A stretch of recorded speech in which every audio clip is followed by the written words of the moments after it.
سلام سرکار خانم، خوب هستین؟ سلام. دوست بنده تازه از خارج از کشور اومدن، مثل اینکه از شما خوششون اومده. خواستم ببینم که امکان آشنایی هست. واقعا شغل دوستتون چیه؟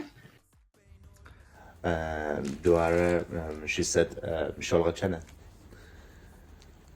Damgan dushe, mamerqte bozgal, salam nadidinam ganzek nom. بله، مثل اینکه توی شرکت لامبورگینی حسابدار هستن.